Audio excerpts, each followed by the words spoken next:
Hello and welcome back to Money Never Sleeps. My name is Bob Cruces from M&A Wealth. If you'd like more information about what you hear during the show, give us a call at 866-973-3627 or visit us online at mnawealth.com. And while at my website, click on the page to check out past shows and subscribe on Apple Podcasts or Spotify.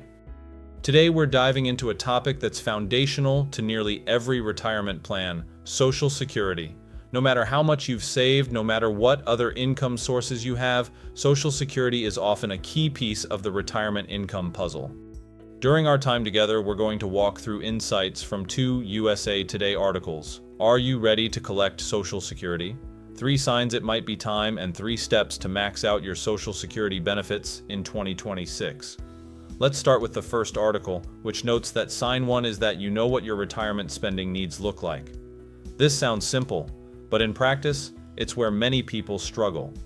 Your Social Security filing age directly affects how much you'll receive each month. If you file early, your benefit is reduced. If you delay, your benefit increases. So the decision about when to file can't be made in isolation. It needs context. That context is your retirement spending plan.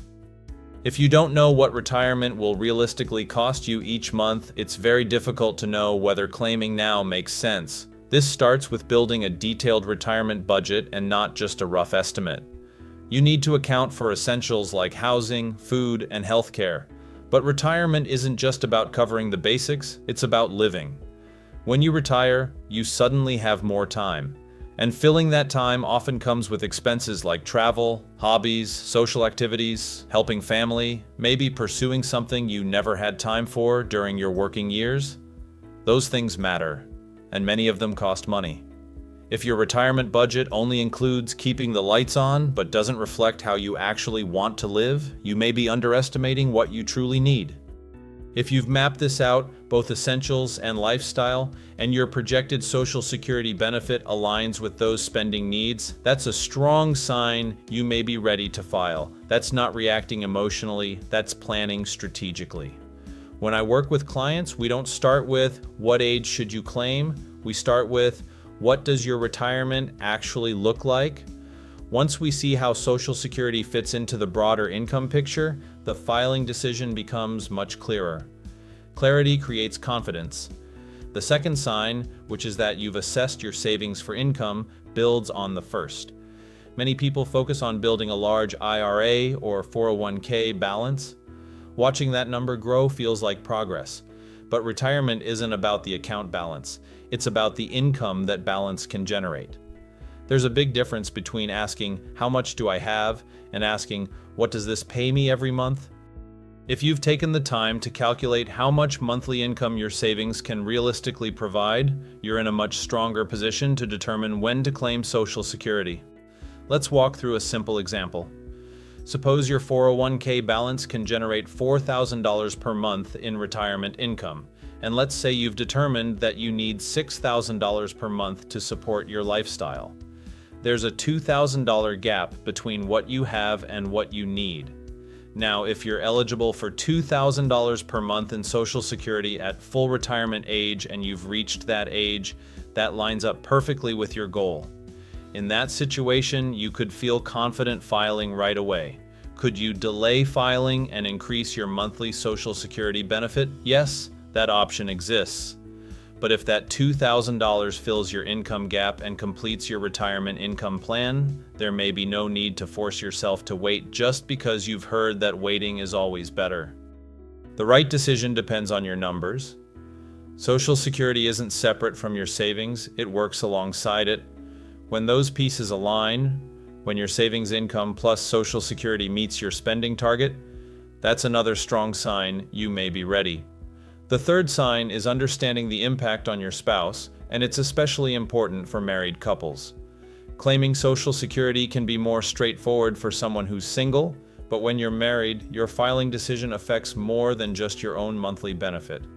You have to consider your spouse's financial needs as well. There's also a survivor benefit component. If your spouse outlives you, the amount you collect from Social Security each month can determine the survivor benefit they receive. Your filing age doesn't just impact your income while you're both living, it can also affect the long-term financial stability of your surviving spouse. that makes this decision weightier. It's not something to rush into, but if you've already evaluated how your filing age may affect your spouse's finances and incorporated that into your broader strategy, that's another strong sign you may be ready to claim. Across all three signs, the theme is preparation and awareness. If you've mapped out your retirement spending needs, calculated your savings income, and considered the spousal impact, you can move forward confidently knowing you've evaluated the broader picture. Now let's pivot to the second article, which again looks at how to maximize your Social Security benefit in 2026. The maximum Social Security check in 2026 has never looked better. The highest earning beneficiaries receive as much as $5,251 per month or more than $63,000 per year, and those checks grow over time thanks to cost of living adjustments. Naturally, people ask, could I qualify for that? To join that group, you must check three important boxes. Step 1 here is working for at least 35 years. Social Security calculates your retirement benefit based on your 35 highest earning years, adjusted for inflation.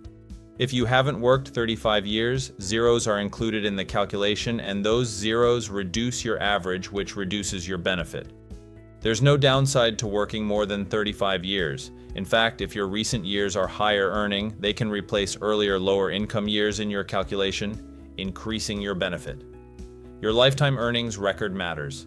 The stronger those 35 years, the stronger your potential monthly check.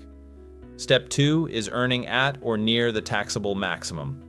To receive the maximum benefit, you must have earned at least the Social Security taxable maximum during each of those 35 years. In 2026, that amount is $184,500. This is the step that prevents most people from qualifying for the absolute maximum benefit. Not everyone earns at that level consistently for 35 years, and that's okay. But here's the important takeaway: your income directly impacts your future Social Security benefit. Even if you won't qualify for the maximum, increasing your income today can still improve your future benefit. Over time, raises and career advancement all strengthen your earnings record. Social Security isn't random. It's formula-based. The more you earn, up to the taxable maximum, and the longer you earn at that level, the stronger your potential benefit. Step 3 is waiting to apply until you're 70. You can claim Social Security as early as 62, but if you want the largest possible monthly check, you must wait until age 70. Each month you delay increases your benefit, and that increase compounds over time. From a purely mathematical standpoint, age 70 produces the highest monthly benefit. But that doesn't automatically make it the right choice for everyone. If you have a shorter life expectancy, or if you don't have other income sources to cover expenses while you wait, claiming earlier may make more sense. Again, this comes back to personal circumstances. Even if you don't qualify for the maximum benefit, you can still work to increase your income. Build a strong 35-year earnings record. Carefully time your application. Save on your own to supplement Social Security. Social Security is a foundational piece of retirement income for many people, but it works best when it's coordinated with your personal savings and overall financial strategy. And that's really the theme of today's show. This isn't about picking 62, 67, or 70 based on a rule of thumb. It's about aligning your decision with your spending needs, your savings income, your spouse's security, and your long-term goals.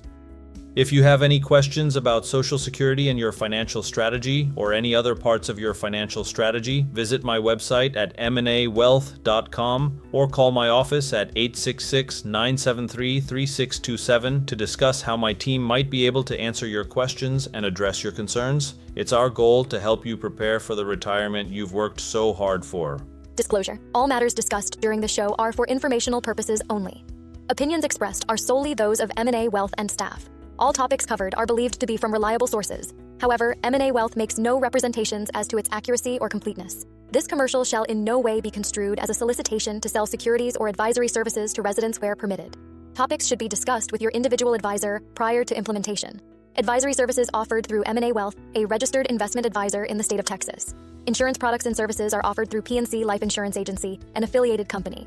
M&A Wealth and PNC Life Insurance Agency are not affiliated with or endorsed by the Social Security Administration or any government agency.